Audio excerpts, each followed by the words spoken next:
কিছু কিছু চ্যালেঞ্জ আরো আছে, যেমন আমরা একটা জায়গায় একটু ব্যর্থ হয়েছি।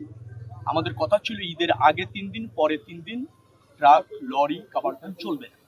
তারা অ্যাগ্রি করেছিল, বাট আমরা এখানে অন্য জায়গায় সফল হলেও চিটাগাং রোডে সামান্য, আর এখান থেকে যদি ঢাকা থেকে বগুড়া, মানে আমি বলছি যমুনা সেতু হয়ে যে রাস্তাটা আছে, সেখানে আমরা এই ট্রাক, লরি এবং কাভার ভ্যান নিয়ন্ত্রণটা করতে পারিনি, ব্যাপক হারে এসেছে এবং যে যান চলেছে তার প্রায় 60% ট্রাক হয়ে গিয়েছে, যার জন্য ওখানে একটু চাপও বেশি হয়েছে। একেবারে স্ট্রাইক হয়ে যায়নি, কিন্তু ধীর গতিতে হয়েছে। ওইটা হলে আমরা আরেকটু ভালো আপনার পারফর্ম করতে পারতাম, আমার কিছু মনে হয়েছে। তো সেটাতে আমরা ফোকাস দিয়েছি এবং এবার এই সিদ্ধান্ত হয়েছে মন্ত্রণালয়ে যে আমরা ওই এলাকায় গিয়ে, অর্থাৎ টাঙ্গাইল, সিরাজগঞ্জ, বগুড়া, গাজীপুর, ওই এলাকার ট্রাক মালিক যারা আছেন, বাস মালিক যারা আছেন, যারা লোকাল বাসও অনেক সময় হাইওয়েতে চলে আসে, যেহেতু যাত্রীর চাহিদা আছে, হাইওয়েতে চলা ধরে রুট পারমিটও নেই ঢাকা থেকে বগুড়া যাওয়ার, কিন্তু গাজীপুরের এক বাসে লোক নিয়ে বগুড়াতে চলে যাচ্ছে।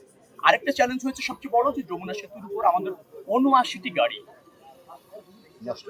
৬ দিন সেতুর উপর বিকল হয়েছে। আপনি নিশ্চয়ই জানেন, স্মার্ট মানুষ আপনার যে সেতুর উপর, ওর উপর একটা সংকীর্ণ সেতু, তার উপর যখন একটা যান বিকল হয়ে যায়, আমি যদি 15 মিনিটও সময় নেই এটা অপসারণ করতে, তাতে প্রায় 20 কিলোমিটার ট্রাফিক টেইল তৈরি হয়ে যায়।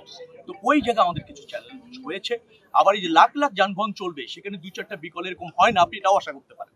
ভালো গাড়িও আমাদের একেবারে ওয়েল ফিটনেস আছে, সেই গাড়ি হঠাৎ করে স্টার্ট নিচ্ছেন, এরকম হয়।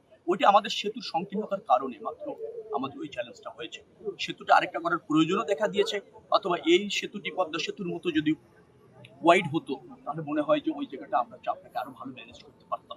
এরকম দু একটা জায়গায় যেখানে ব্যত্যয় হয়েছে, আমরা চিন্তা করছি আগামী কুরবানি ঈদে। আর আগামী কুরবানি ঈদের আরো বড় চ্যালেঞ্জ, সেটা হচ্ছে এখন তো 1.5 কোটি মানুষ ঢাকা ছাড়লো, সেখানে 1.5 কোটি মানুষ ঢাকা ছাড়বে, আর 1 কোটি কুরবানির পশু কাছাকাছি ঢাকায় আসবে, অর্থাৎ 2.5 কোটি যাত্রী ট্রাকে প্রচুর মানে গরু বহন হবে, আসবে। সেটা আরো বেশি চ্যালেঞ্জ। আমরা কাজ করছি, আপনারা সজাগ থাকুন, সাথে থাকুন।